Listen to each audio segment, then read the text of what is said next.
Let's get a little weird. Let's get a little odd. Those sounds you like to hear. We got it going on. It's the ODDCAST. It's the ODDCAST. It's the ODDCAST. It's the ODDCAST. What's up, folks? Welcome back to the ODDCAST podcast, where we talk to people who are turning their passion into profession and subsequently their passion into paychecks. We have a very special guest in the building today. We got Splurgeo of Pop's Tattoo. Splurgeo. How's it going, Mike? I'm doing great. Thanks How for are having you? me, man. Appreciate it. It's a wonderful, wonderful day. Great to have you in the ODDCAST studios. First of all, I want to give you the opportunity to tell everyone where they can find you and where they can get, some of the dopest tattoos in the game. Thanks. Appreciate it. It's called Pop's Tattoos. It's in City Heights, and it's me, my wife, and my buddy Joe Garlic. And we're the only ones tattooing there, and we got a similar style. We do American traditional vibes and bright and bold tattoos. That's what we're trying to do. Yeah. I mean, I think that's the first thing, we're jumping the gun a little bit in terms of, the questions, but I think that's the first thing that kind of rung out to me is that, you have this very specific and specific, fresh, unique, and identifiable style in your work. Thanks. Yeah, definitely. I mean that as a compliment because it's fucking awesome. Was that always kind of your style, or did that emerge? I think my style emerged just like a lot of people, just by emulating people that I looked up to, and then just doing a bad job at it, and then just being horrible at something. Yeah. And then eventually digging yourself out of that hole, and then finding your own voice with those particular styles that you're trying to emulate. Wow, that's pretty deep. So I guess that's the perfect time for me to ask. I mean, this is the 20,000 foot question, Right? The open-ended question where it's kind of take it wherever you want.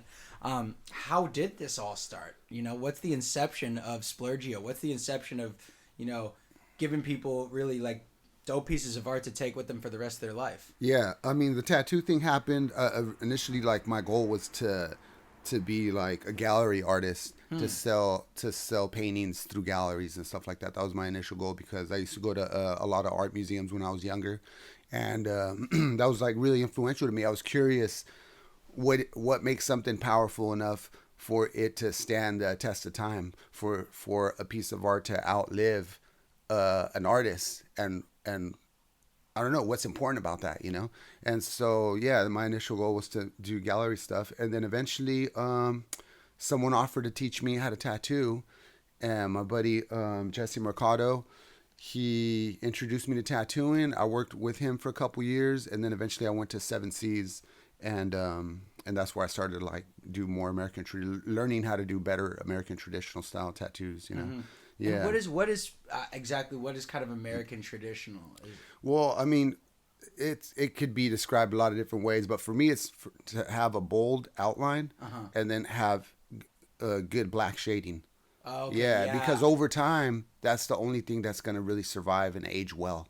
Really? And so if you get a tattoo, just from my personal taste, my personal opinion, but if you get a tattoo and it has like 4 different shades of green and 3 different shades of brown and all these other shit, like, it looks it's a beautiful piece of art. Of course. But is it a good craft? Is the craftsmanship good as a tattoo? And the is it going to stand the test of time, exactly, like you were saying about gallery pieces? Exactly, dude. So you want it to age well. You want these people I want my 18-year-old clients to turn 40 and be able to look at their tattoo and be like, wow, that looks cool, man. Wow. That's aged gracefully.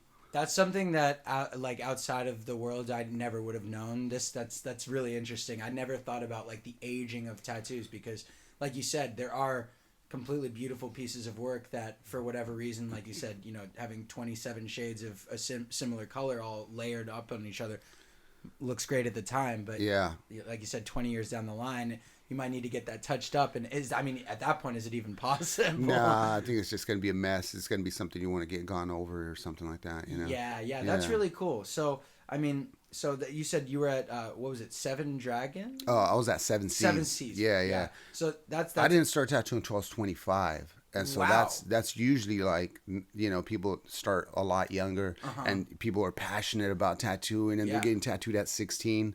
I had zero interest in tattoos, you know. That's interesting. That's because I was naive. I just didn't know anything about the culture, about the history of it.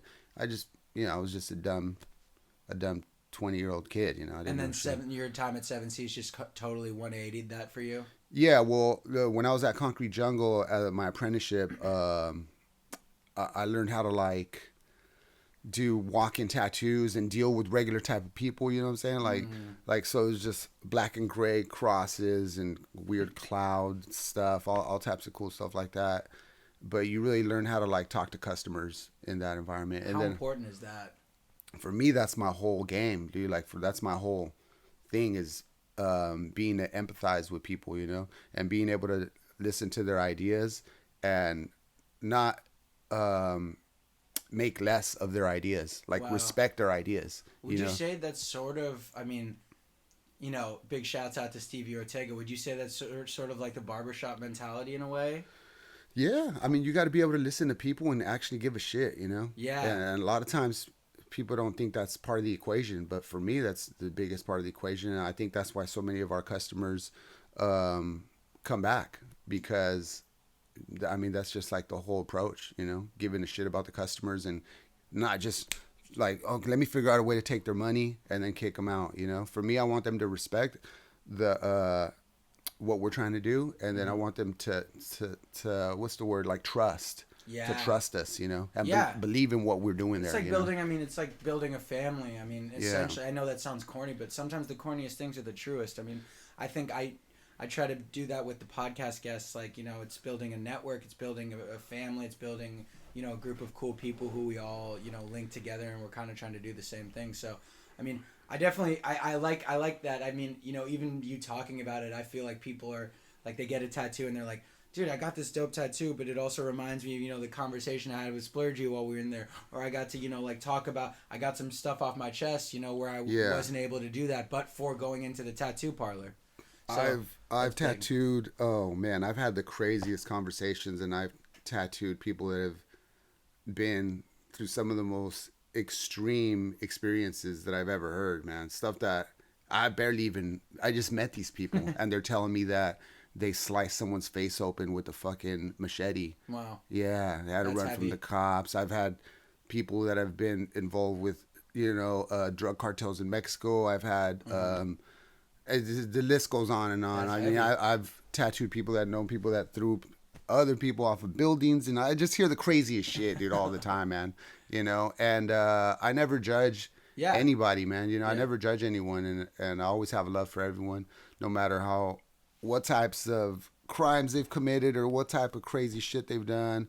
I don't care, man. I got love for everybody, and I could find common ground with everyone. That's always the goal. Yeah, that's a big goal. I mean, you know what I think, you know, not to bring it to like, you know, political or whatever. We were talking before the podcast, you know, it's just so funny in this day and age of like, you know, political correctness and, you know, everyone biting their tongue. You know, it's nice to have, I'm sure it's nice for people to have an outlet where they can kind of come, not feel judged, not feel discredited, and also get some dope art, you know, and, you know, it's like, I mean, you're creating, I know we called these like safe spaces, but you're actually creating a safe environment, like a cool environment for people to come and you know, vocalize what they need to vocalize. Yeah, man, for sure. I think that's what one thing that a lot of people don't try to do nowadays is they want to just root for their team, whatever that might be. Yep. And instead of starting off the conversation by finding common ground.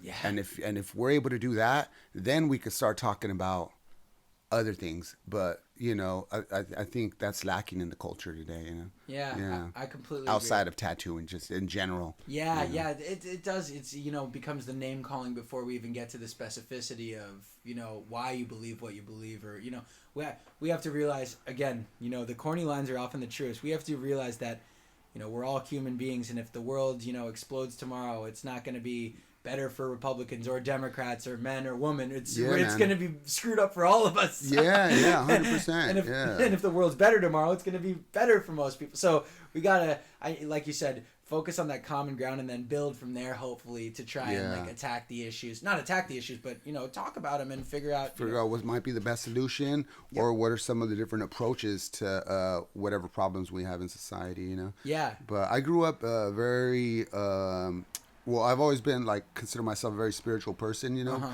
but I grew up with religious background, and so I've been thinking about how we're all connected since I was a little kid, you know. Yeah. And so it was a pretty unique experience growing up Jehovah's Witness when I was really young, you know. Really? Okay. Yeah, and it really affected who I grew up to be. Yeah. And I mean, are you appreciative of that kind of upbringing? Oh, dude, it was a huge positive for me. That's awesome. Yeah, I'm not a religious person, but I'm a very spiritual person. You know? Yeah. I would definitely say that's how I was raised.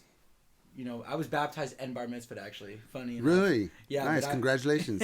Yeah, it's kind of cool. I'm covered on both grounds. Yeah. Now I just have to go and attain nirvana and I'll be set. Yeah, for sure, man. But I was raised going to synagogue and stuff, and I would say I've taken positive values from that. Even though I don't consider myself religious anymore, I do consider myself spiritual. So I do understand totally what you're saying, and I think the spiritualness comes from I come from a benevolent standpoint of like synergy. Synergy is winergy. I have the saying, synergy is winergy, and it is because like that's the thing. And what do you mean by synergy? You synergy, mean how we're all connected? How you took the time out of your day to come up here, drive up, and do the podcast, film the podcast with me, and like I'll take the time to chop it up and edit it proper, so we both have a good product from it. But like I mean, and we create something unique because of it. So like I think that can be translated into society as a whole, where small acts of kindness, small acts of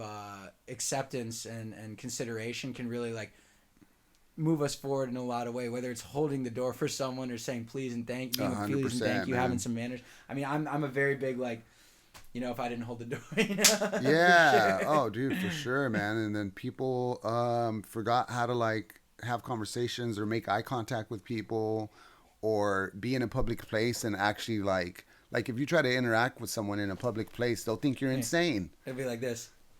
We'll have the whole podcast and I'll just be here. Yeah, exactly, man. It's fucking nuts, dude. I mean, yeah. So I always want to be conscious of that, Yeah. And so when I'm in a public place or if I'm at a register somewhere, I want to acknowledge the person that's providing the service for me. You know what I'm saying? Whether if it's at a coffee shop or at the grocery store or even at the gas station, And when I was younger, I didn't give two shits. I was just like, yeah, whatever, fuck you, man, give me my change and just walk out. I'm on my phone or whatever, Like, and now that I'm a little bit older, I want to like have more respect for people, I would say that translates into what you were saying about your tattoo spot. I mean, it's that shines through in how you treat people at the spot. I mean, if you're gonna treat people outside of the spot with respect, then inherently it's just like gonna be in your lexicon. It's gonna be in your nature. Just to, oh, yo, how you doing today? Let me know what's going on. Boom, boom, boom. Like, yeah, man. And so that's really cool. I mean, was there like a real like specific turning point where it was like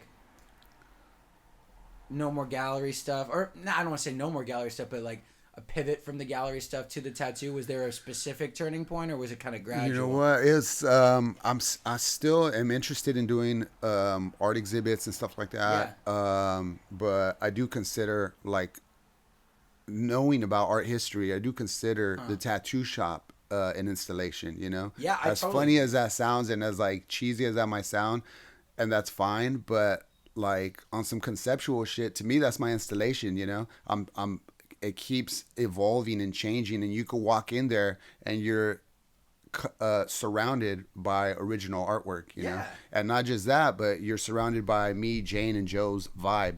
You know what I'm saying? And like, so for me, it's an art piece in itself, and it's something that I'm going to keep developing. And we've had it for 2.5 years now. Wow, congratulations! Yeah, appreciate it. It's just it's brand new. It's still a baby. Yeah, but there's a lot of personality already in it. That's awesome. So yeah. I mean, like you said, it is that's an ever evolving canvas. And that being said, too, of course, the people who you've worked with on their tattoos are kind of walking, talking canvases. I mean, not to just you, but to themselves and the experience that they had there. Yeah, man. So I mean, if that's not art, I mean, I don't know what is. Yeah, you know. So I totally understand what you mean. I mean, I think whether it's considered fine art or not, I think that's like the highest form of flattery if someone's willing to say, hey, I want this on my body for life. Yeah, and then I'm still able to do the gallery shows like Edwin from he used to own Gym Standard, and now he has something that he collaborates on called Swish Projects, and so I was able to do a art show there recently, and awesome. none of the images were tattoo related, so they were just Cool. like its own thing. And that show went really well, and there was a bunch of people there, and all my friends showed up, and a lot of people bought paintings, and so that really like it felt good to be able to like contribute some art to the San Diego scene in that sense. Yeah. Well, I mean, now that you mentioned it, that's a perfect time for me to transition and ask, how are you born and raised in San Diego? Yeah, born and raised. How influential is San Diego to you as a creator, an artist, a person? I mean, everything. Because time and time again, I'm so. It's such a forgotten city for whatever reason, but I think we kind of like it that way. Yeah, 100%, man. But I don't know. Yeah, how has San Diego influenced you? Well, I mean, it created who I am. I consider myself a San Diegan, and then a Californian, and then an American, and then fucking whatever. It goes from there. But more than anything, I'm a San Diego born and bred dude. You know what I'm saying? Like, I lived in like on Z Street, right by St. Jude's. I lived on 47th and Market. I lived in Chula Vista, and then my dad has owned property in City Heights for about 30 years now, and That's so awesome. it felt good to open up a shop back there, But yeah, it influenced who I am so much. Being next to Tijuana, and so I had a lot of family in TJ. Oh, and really? so my mom would take us down there to visit my family like every weekend, and that was a huge influence on me. So I never had plans on moving out of San Diego just because I got such like a good foundation here, Yeah, and I love it, man. A lot of my friends grew up here were like, I got to get out of the city to make it, and that's fine. I respect it because they take the movement to other cities, which is great because eventually it comes back to its roots, Full circle. Yeah, it Exactly. goes full circle. That's a really good point. I mean, one of the interesting things that someone said was like, they said a lot of their artist friends were moving to LA, New York, obviously, SF, kind of those three ones always ring off. Yeah. But they said, why not, become something here? Why, if they're so worried that there's not an art movement here, or there's not this or that movement here, why not be the movement? Yeah, man. And so when someone said that, I was like, wow, that's super powerful, because I mean, that was like maybe that was inside of 20 podcasts for me, and I was like, ooh, whoa, I was like even contemplating moving to LA, to do this thing, and I was like, no, screw that. Like, you could be, San Diego, it's like there's such a, I always say this, and sorry for the listeners to repeat this for the 47th time, but San Diego has a small city feel, but the resources of a big city. Yeah. Like, it's so vast. You're driving back from Nevada, you hit San Diego County pretty damn early. Yeah. I mean, and it goes far east. I mean, up here, we're pretty far north, and you're in San Diego County. Like, it's pretty wild. And so it's a lot to work with. It's a lot to work with. And if you haven't made any movements in your own city, what makes you feel entitled to being famous in New York? What makes you feel entitled to be Hollywood famous if you can't even get people in your own city to back you? That's a really good point. And so my whole thing since I was a young kid is being, because I'm pre-internet, you know what I'm saying? Like, I graduated high school like in the 90s. So for me, it was like, I just wanted to be known on my block, you know what I'm saying? I wanted to be known in my neighborhood. And so to this day, that's my goal, I just want to be respected by my local peers. Yeah. You know what I'm saying? And so it's grown a lot bigger since then. I get messages from people, different parts of the world, telling me that they love my work, Incredible. They love my jiu-jitsu, or they love my tattoos or art or whatever. And it's like, when I was a high school kid, never in my wildest dreams would I think that someone would write me from Korea and tell me that I've inspired them or something like that. You know what I'm saying? Like, from Russia or whatever. That's when it gets bigger than the monetary almost. I mean, of course, monetary is important. You got a family to feed. That's, I don't want to make any bits or bones about that. It's important, but like, to get that gratification to actually be able to touch someone and inspire them, like from across the globe, you'll always be able to cash that check, man. Always. And you'll always be able to cash that check. If you have that inherent value where someone is reaching out to you from another country, you just have to keep pushing, because that is value right there. And if that's goosebump value. Yeah, man. I mean, that's the value that yeah, you could practice it, but you gotta either have that nature or you don't. Yeah. Right? Like you either have that essence of like, yeah, you can work on being an inspirational person, you can better yourself and put yourself in a position to inspire, but like you either have that charisma or you don't, and you definitely do. And I mean, I think you've been able to push that through your work, which is like, I mean, that's pretty awesome. I've noticed like the episode where I have the visuals of the Stevie's Barbershop, where it's a lot of your work in the background. People are like, Joe, the visuals on that one are so fucking dope. Cool, man. And yeah, like people have been, like messing with that one super heavy. That's like, sick. On account of the visuals, on account of Stevie being dope as hell. But, Stevie's the man, dude. Yeah. He's that guy's like I labeled it barber, DJ, and all-around creative maestro. Because he's just kind of like got his foot in so many different... Yeah, I've collaborated with him multiple times, dude. And a lot of times, you know what I'm saying, I've had other friends that be like, well, why do you collaborate with him? Like, why don't you collaborate with other people? It's like, dude, he has something that's special, man. It's unique.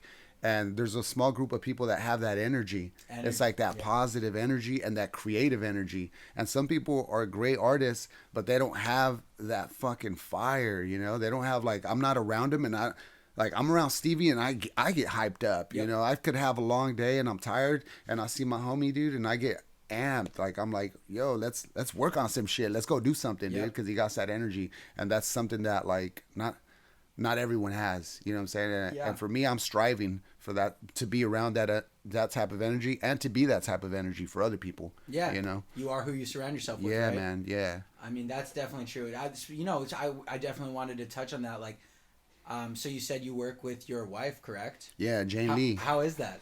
It's freaking awesome, dude. Yeah, that's one thing that I could recommend. Obviously, everyone's trying to find the significant other, trying to find a good partner. Yeah. But make sure you have someone that inspires you and someone that you could work as a team. You know, that's why they're called your partner. Well, if your partner ain't really, it's not a good business partner, or it's not a good relationship partner, or it's not a good emotional partner, then you got to break off from that partnership, you know, and find the right partner for you. That's going to really, like, you guys got to work like Voltron, man, and like work together to come up. You know what I'm saying? Like, yeah. How tough is that? I mean, that's an interesting one. So that's, big shout out to your wife for sure. Yeah, that's Jam awesome. Master Jane. Yep. But how I've talked to a few people about this. I think, we all have to do this, and sometimes it can be harder than others. Sometimes, like, we talk about positive energy, whether it's Stevie, whether it's your wife, whether it's your other coworker, and Pops. But how hard is it to, when there's negative energy, to kind of cut out that fat and move on? Even if it's like an old friend. It's difficult. It's very, very difficult, and I think that has to be one of the biggest hurdles for a successful person to finally break through, is to be able to cut off. At least keep them at arm's length, because you can still show these negative people love. You know what I'm saying? Like, for me, even the most negative people that I've had relationships with in my life, whether it's friends or family, I still love them. But I got to keep them at arm's length, because whatever their negative thing that they're going through, it's gonna come into my life, and I don't want that. That's interesting. Yeah. But you still have that, like, you still present that positivity towards them, still put... I want to, yeah, of course, man. If I see them, I want to show them love and be like, what's up, dude? Like, we got this type of, like, vibe, you know what I'm saying? Like, we're in this together, man, But it can only go so far. It can only go so far before it's actually affecting me and my loved ones, you know what I'm saying? Like, me and my partners, whether it's Joe Garlic, Jane, or my kids, you know what I'm saying? Like, that's a really good point. Yeah. I've never thought about it like that, because, I mean, I think... the typical answer is, like, people are like, well, I just block their number and don't talk to them. I think I like your solution better. It's like, I can have a conversation with them. I can say, we got this type of thing, or like, keep pushing, like, if they need me. But you got to realize how close and how far each one of your personal relationships is, And so, like, okay, well, this individual, I keep them this close. This individual could come into my living room. This individual, they're not welcome in my house. You know what I'm saying? So each one has a different range of how far I keep them. Oh my goodness, that's a wild metaphor. Like, yeah, man. like you know, the bed, you could say like the bedroom being like the ultimate, and then like it goes down to the living room, goes down to maybe, like the dining room. Like I'll break bread with them, but they're not coming in my living room. That's an interesting metaphor. Right I got homies that I can't even go to the bar with, you know, because maybe they get too wild, but I still love them. But I'm like, hey, dude, I love you, bro, but I just can't go out drinking with you, man, because you're a nut, dude. You know, I love you. I love your energy, but you're a nut, and I'm gonna get into trouble, you know. So I can't do it, you know. Well, that's interesting. No, I totally agree with that. And I think, I mean, sometimes people, you know, mistake the cutting out the fat for being like, oh man, they're just like selfish or being like individual or whatever. It's like, no, it's not like that at all. Yeah. Especially when you have your version of it where it's like, dude, you know, any guy or gal who I'm keeping at arm's length, I'm still going to show them love. Yeah. So that's awesome that you have that dichotomy. Yeah. I mean, I grew up in, like I said, like in the 90s, like being involved in graffiti and stuff, and a lot of people, I did a lot of graffiti. I mean, I got into a lot of trouble, all types of wild shit, and I never wanted to turn my back on my friends that were there for me in the 90s, you know what I'm saying? Mm-hmm. When I was going through a bunch of shit, and when things were hella rough, and they had my back. And then I never wanted to reach a certain amount of success and be like, well, I'm not affiliated with those people anymore. Nah, man. Whoever I was affiliated back then, I'm still affiliated with now. Yeah. And it's been, dude, like, you know, 20 years, 25 years That's of wild. Still being affiliated with the same people and same friends, you know? Yeah. I feel like I'm only responsible for my personal actions, you know what I'm saying? And so, according, like, the police and other people might see it another way. Yeah. They're like, oh, well, you're still affiliated with these dudes, and they did this over here, and I'm like, well, they did that, man. Like, I didn't do that. I've never really understood that as someone who literally, who went to law school and like, you know, read these books about that. I've never understood the whole guilt by association ideology that goes along with our judicial system. You should only be responsible for your own actions. You know?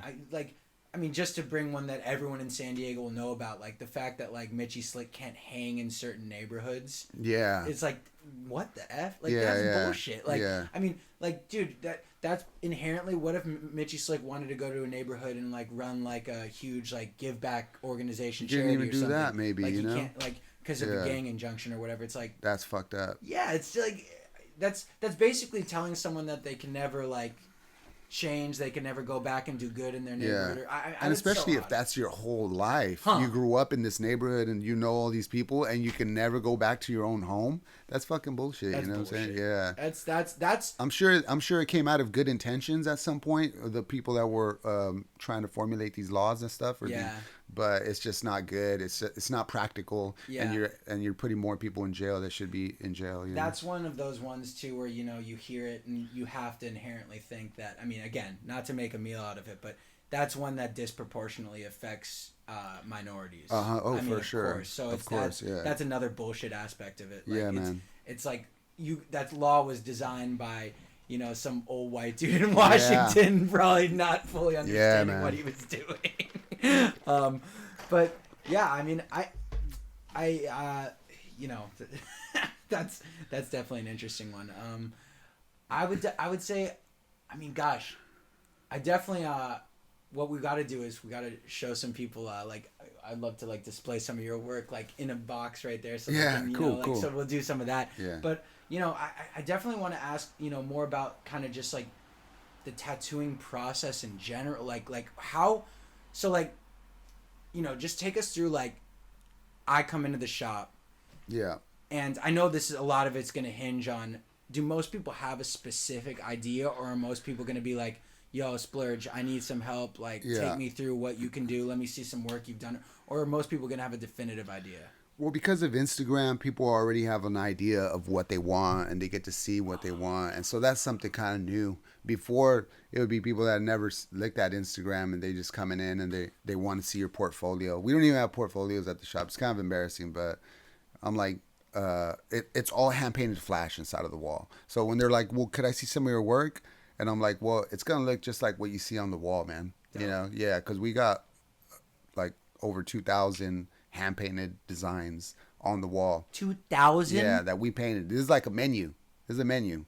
Did that just come about, not to go off on a tangent, but did that just come about naturally, or was that always kind of an idea? The goal was to paint, like fill the walls with options for people to to pick off the wall. What a glorious idea. Yeah, and so initially, like, people go in there, and they're just like, well, I don't want something off the wall. I want something unique and original. I'm like, dude, this is all of this is unique and original, man. You know, the way, especially how we're gonna do it. Heck yeah. And so sometimes it takes 2 or 3 times for the customer to understand our approach to aesthetically what we think is gonna look cool on people. You know, but after a while, we gain their trust, and they're like, eventually they just come in. They're like, oh man, I love all these other tattoos you did.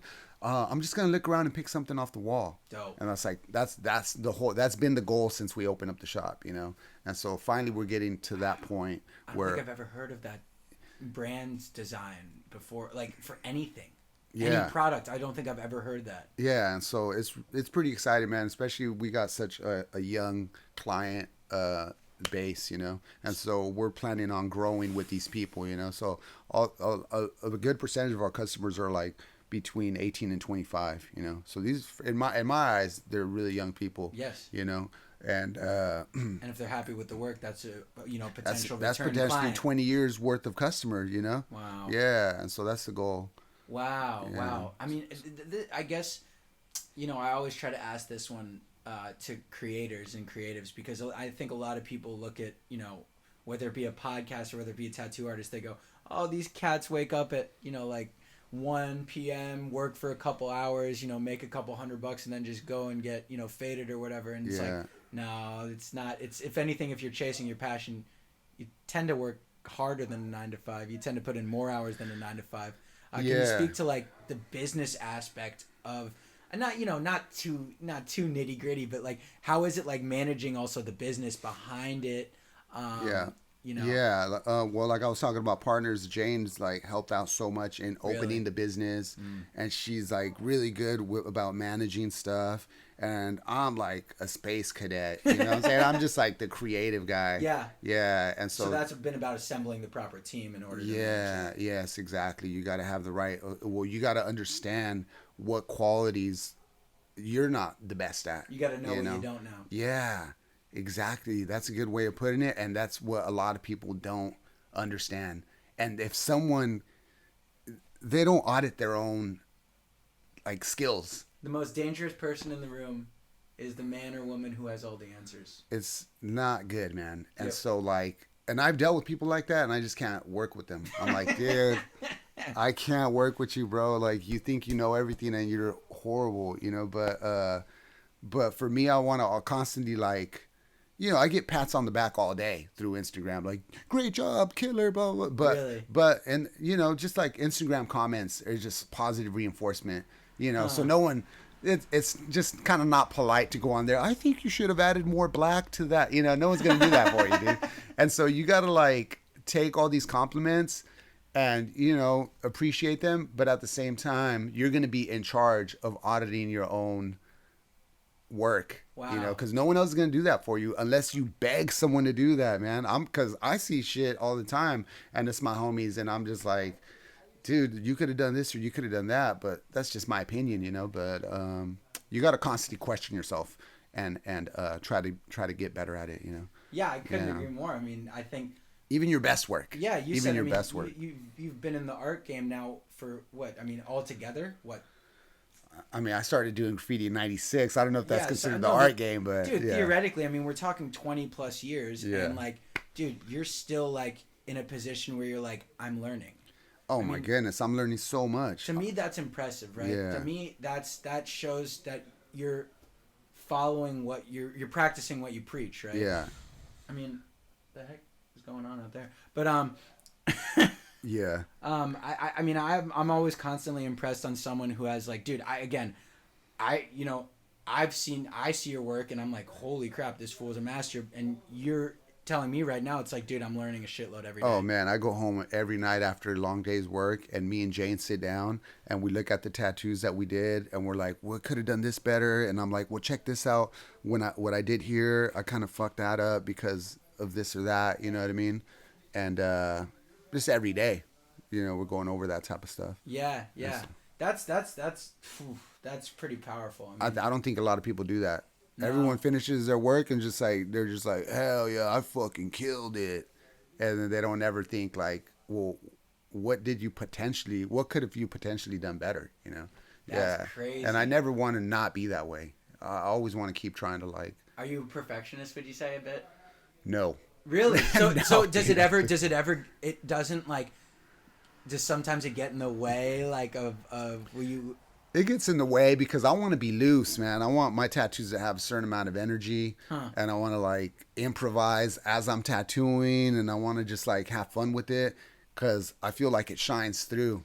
It does, You know, in it your shines style, through in the work, totally, you know. they are fun. They are inherently like fun. Yeah, but there's a potential that it's too loose and the craftsmanship is a little bit too loose. No matter how much good personality it is, the craftsmanship could potentially be too loose. So that's and a so I line got to that find you the right have to find balance. yourself Yeah. you find yourself walking that line pretty often. Yeah, for sure. You know, and Jane's more of she wants every freaking thing to be crispy and it's like, of course that's commendable. You know, that's good craftsmanship. That's a perfect almost partnership then inherently. I mean, without knowing it, you probably just complement each other so perfectly because, you know, she's going to be that like attention to detail. You're going to bring that like loose, fun, like kind of like adapting to the vibe, you know, mentality. Yeah.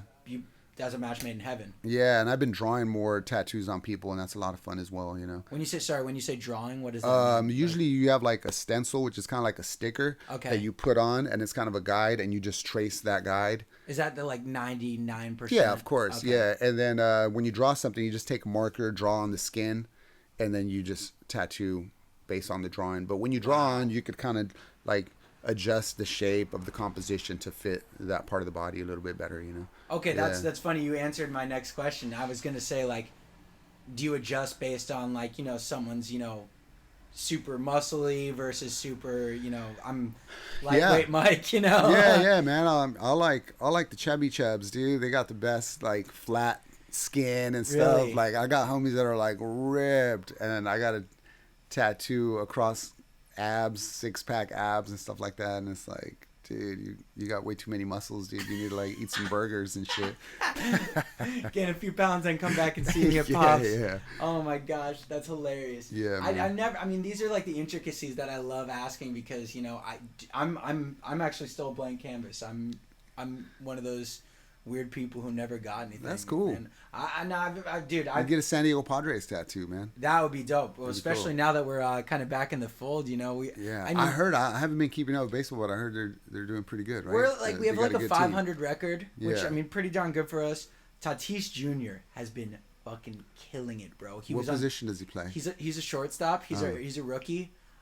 His dad played in the major leagues for a while, but he got injured. Like he was on second base and he literally like reached for a ball and did the splits. Oh damn! And he fucked up like his shit right there. Yeah. And he got injured. Whatever, was on the DL. First game back, cracks a home run to center field in Petco Park. That's so beautiful. Boss. He's a boss. That's it. Yeah, dude. I mean, yeah. There's definitely ones that, you know, the ones that I would also like, you know, like something like with my mom on it. You know, like that's, you know, those for are so sure. cool. Yeah, exactly. Classic. Yeah. But yeah, I mean, I think there's something so pure about like tattoo art that sometimes gets overlooked because sometimes people are just like, oh, they're just like drawing on their body. It's like so much more than that. Yeah. We're only here for a little while, you know, on Earth, so it's like you decorate it. That's exactly kind of how people are like, this tattoo's gonna be on me forever, and I'm just like, dude, forever is not that long, man. You're only gonna be here for 100 years if you're lucky. Yeah, 100. That's a lucky. Yeah, you hit the lottery if you're here for 100. No, I mean, I think that's so cool, and I mean, I think that's like to be able to express yourself in such a fluid way. Yeah, is really important to have. I mean, especially in this day and age, you know. I mean, I think especially now, what people like outside of the tattoo realm will see a lot is they'll be like, oh, all of these rappers with their face tats, it's just ridiculous. And like, I mean, yeah, I get what they're saying, but also, you know, some of the face tats are representative. Like, I mean, I know, like, Nipsey's Prolific, for example, is like, dude, I've seen, like, a bunch of people get that as a result of him having it. And I mean, yeah, it's influential, but, like, also, you know, no one's going to argue for 2 seconds that Nipsey wasn't prolific, and him being prolific was such a big part of who he was. Yeah. So, like, I mean, I think even with face tats that people could say and dog on, there's like, it's, like you said, we're not here for that long. Yeah. Why not, you know, wear who you are on your sleeve? Yeah, man. So first tattoo for you on the face. Oddcast. I'm gonna get the Oddcast straight across. I always told my dad. I'm committed. I always told my dad, I go, I'm gonna get your face tattooed across my face, and he's like, Mike, if you ever get that. I don't know. Oh man, dude, I'm just such a goofball like that. I would do some like Steve-O shit. I'm not even kidding. Like get myself on my back. Yeah, like, get your name tattooed on your butt or something. I have to ask, and I don't want to break any confidentiality with your clients. Have you ever can you share any like super funny ones you ever done? We don't have to get super specific. I don't want to put anyone on blast. I mean, my friend Manolo has a full chest tattoo that I did and a full back tattoo that I did. And so that's pretty amazing that I did both of those tattoos. But what's interesting is that he wanted a portrait of himself on his thigh showing his tattoos. And so it was a tattoo of him having a threesome with a girl and himself. And so you can see his back, his butt cheeks, and his back tattoo. And then you can see his front. And him and his clone are having his way with some girl. I don't know. The whole thing is like, I never got to post it because it's just so graphic and weird. But, and I try to like blow, because he said the idea and I try to blow off the idea like, dude, yeah, okay, cool, man. Everyone has wacky. And then he kept coming back. And finally I was like, all right, dude, you want a fucking portrait of yourself naked? Sure, man. Let's fucking do it, And it's one of my favorite tattoos. It's so good. That's awesome. Yeah. It must be so like cool when someone comes and they're like, dude, I want you to do like the whole chest and the whole back. It's huge. I've been doing way more of those lately, dude. Really? It's like, are those always going to be, this might be a really stupid question, but I was always taught there's not really many stupid questions. Is that always going to take a long process of, not long necessarily, but more than one sitting of kind of filling it in? Oh yeah, for sure. Yeah. It's usually like 5-6 sessions or sometimes 3 sessions. It depends on the design and all that stuff. Yeah. That's interesting. So I mean, gosh, I can't even imagine how cool your full body work must look based on like the stuff I've seen. That must really, really come together nicely. Yeah, I mean, to me, it's always I want to look back and see the body of work that I've done, and it be a diverse body of work. You know what I'm saying? Like for instance, David Lynch does TV. He does movies, and he also does art. Yeah, he has the book right there. Yeah. That's the secret history of Twin Peaks right there. Yeah, there you go. And so that's like my approach to being an artist. For me, like it's more about the diversity of like expressing who I am artistically. That's a really interesting comparison. I mean, I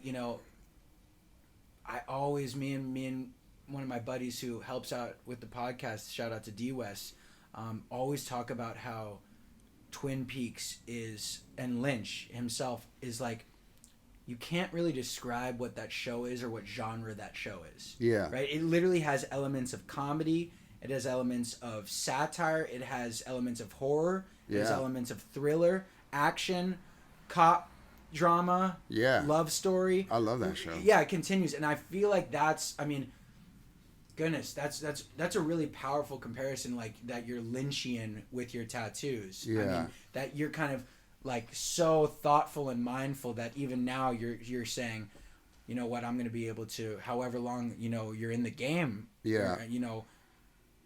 You're going to be able to look back and be like, wow, okay, whatever. I don't have this, portfolio when you walk into my shop of this and that.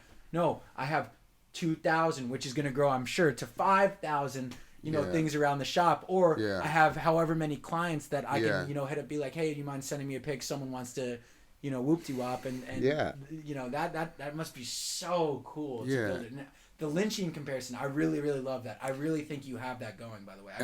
I appreciate that. That's huge. And even in a broader sense, like I feel like the Jiu Jitsu is a reflection of who I am. Yeah, I wanted to ask about that. As an artist, and also like I've recorded a bunch of like rap songs and stuff like that, and I feel like maybe the music itself isn't as clean or as good as it should be, but if you read the stuff that I wrote, I believe in it and I back it. You know what I'm saying? I feel like what I've written is interesting. Yeah. And then as far as my graffiti goes, and the fine art goes, and the murals, and all these different creative outlets that I am passionate about, I feel like when it's all said and done, and I'm an old man, I want to be able to look back and it be a good portrait of an artist, you know? Yeah, like yeah. a real Dude, artist. I mean, you have this like, I mean, it's pretty awesome. Just like you've just built this diversity, kind of almost like inherently, naturally, Yeah. over just working. And I mean, it's pretty awesome that you've done. Everyone said I couldn't do it. That's how much does that feed it though? How much do you love that almost? It's so cool. Yeah. Yeah. I mean, it was the biggest thing to get over though. That's why I would encourage everyone. How do you get past to like, you just got to cry it out, man. You just got to be ready to just have a mental breakdown and be like, fuck this. I'm going to fucking prove everyone wrong. You know what I mean? Like, you got to actually, like, and the whole world's going to tell you shouldn't be doing what you're doing. Oh, yeah. You know? Like, oh, what? You're going to, wait, what are you going to do? You're going to do jujitsu, or you're going to be a fine artist, or you're going to be a tattooer? You got to pick one, man. So many people told me that. You know, my close friends, people that were trying to look out for me, you know? Yeah. Oh, of course. I mean, they're like, dude, there's no way, man. Like, you can't do that. You got to just be good at one thing. In this world of over-specialization. It's like, nah, dude. I'm just going to be, I love all these things, and I'm going to keep getting better at it gradually. So it took me forever to get good at all the things that I'm passionate about. But now I'm actually good at jiu-jitsu. I'm good at tattooing. You know what I'm saying? Like, it's still a work in progress. Yeah. But I've gotten to the point where people are like either inspired or influenced by those creative outlets that I do, you know? Yeah. So I'm not a total hack at these things is what I'm saying. Yeah. You know? I mean, I think that, you know, sometimes people, like, when they see, like, someone doing a bunch of different stuff, they're like, oh, they can't dedicate themselves because they're spread too thin. It's like, well, you're here saying if you put the time, and it's like, dude, of course, you're not sleeping as much as the average person, I'm sure. No, you're a grinder. I don't sleep. Exactly. I'm the same here, dude.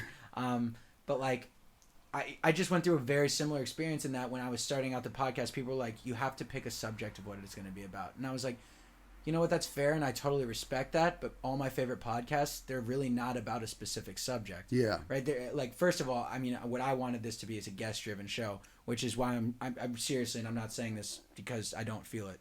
I'm not saying this to suck up. I'm so appreciative of every guest who takes the time to share their story and actually, like, let me into their life and let our viewers and listeners into their life. Take the time to, you know, do that. That's what it's all about. Yeah. And, like, why would I limit that? Why would I be like, oh, I'm only going to talk to someone?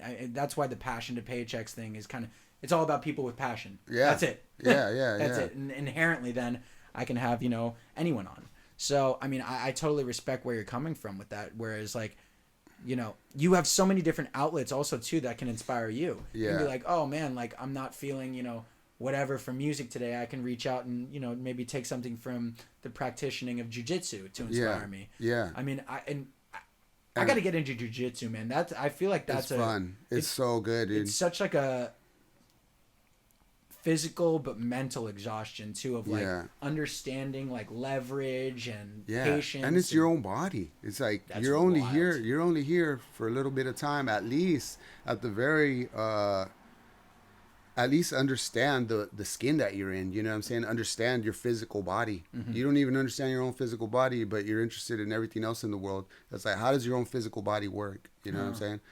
Like, you could defend yourself. Yeah, you could defend yourself, you know? Like, the very primal thing is, for any species, for any animal, is self-preservation. Yeah. You know? And if you don't have a means to defend yourself, then you're just walking around. You're walking around. Anybody could take your life if you want, you know. Yeah, you're completely vulnerable, you know. And there's no reason why people shouldn't have that knowledge, whether it's a young woman or even a teenage kid or a small child. All these kids and people have the means, and the knowledge is out there for you to be able to defend yourself. Yeah, you know? Yeah. Where do you train at? Arena MMA. It's in Point Loma, right by the sports arena. Dude, awesome. Big shout out to Arena MMA. Yeah, man, I love it. And so for me, it's very, very important, especially with, there's bullies out there, there's assholes, there's like jerks and stuff. And you should never be able to like,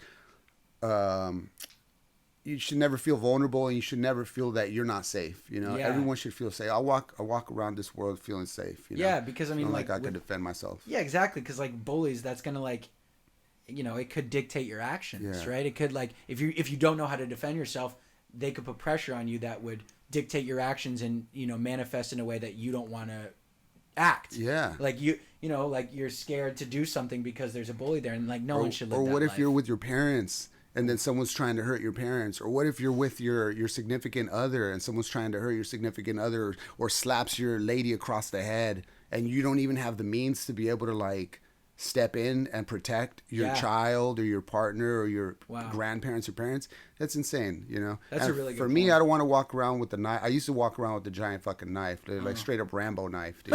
And thank God I never stabbed nobody in the fucking in the body, you know? And other people prefer to carry guns. Yeah. And for me, it's a little bit too much responsibility for me, and so I'm really grateful to have jiu-jitsu in my mind and be able to like feel confident that I could protect my kids or my wife, you know? Yeah. I definitely, I mean, I think jiu-jitsu is a very powerful thing to practice. Yeah. I used to walk around with a knife. That's crazy. Big Rambo. I almost stabbed multiple. I remember one of my friends, like, he became my friend, and I didn't even remember, but he's like, hey, man, remember one time we were at this one spot, and we didn't know each other, but you thought that I had done something, and you pulled out a giant knife on me, and you threatened me? I was just like, what the fuck? Who the fuck was I? This could be a very different interview right now. We could be on phone. I could be locked up forever, dude. I was just like, oh my God, I'm so sorry I was such a shithead when I was younger, dude. Wow. Yeah. I mean, no,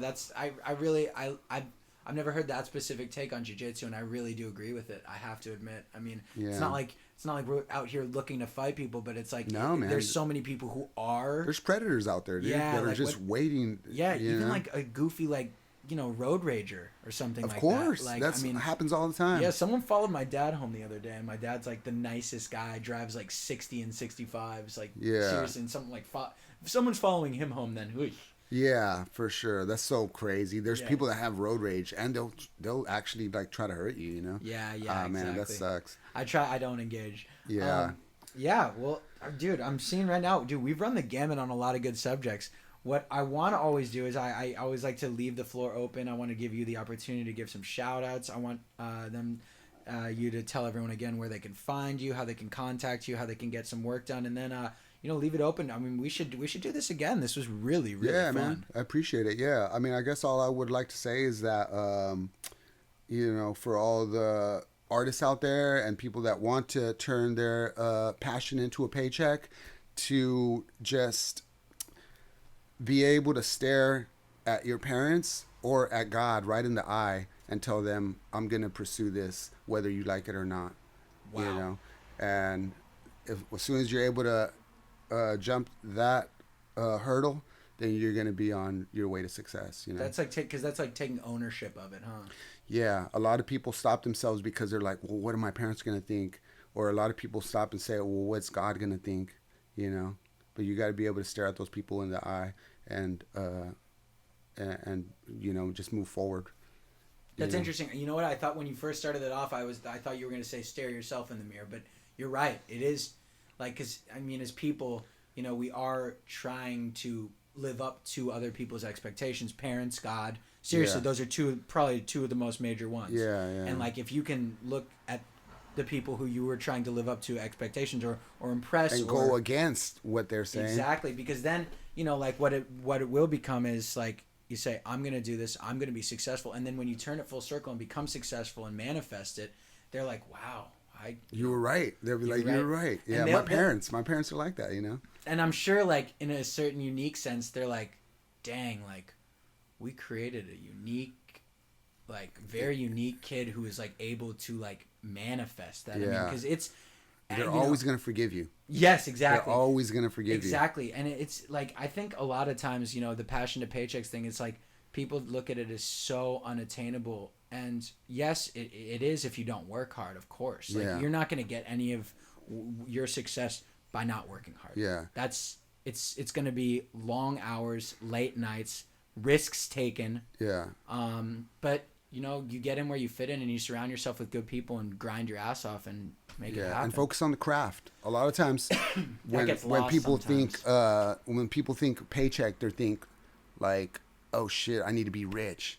It's like, no, dude, it's not being rich. It's being able to sustain it.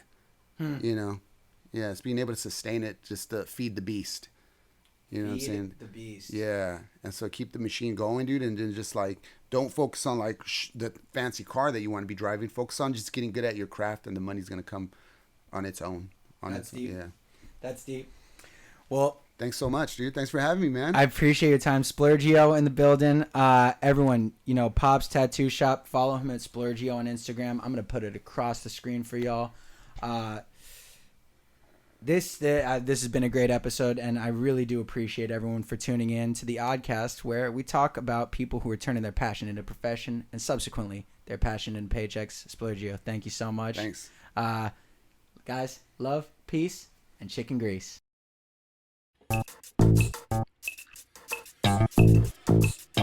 Let's get a little weird. Let's get a little odd. Those sounds you like to hear. We got it going on. It's the ODDCAST. It's the ODDCAST. It's the ODDCAST. It's the ODDCAST.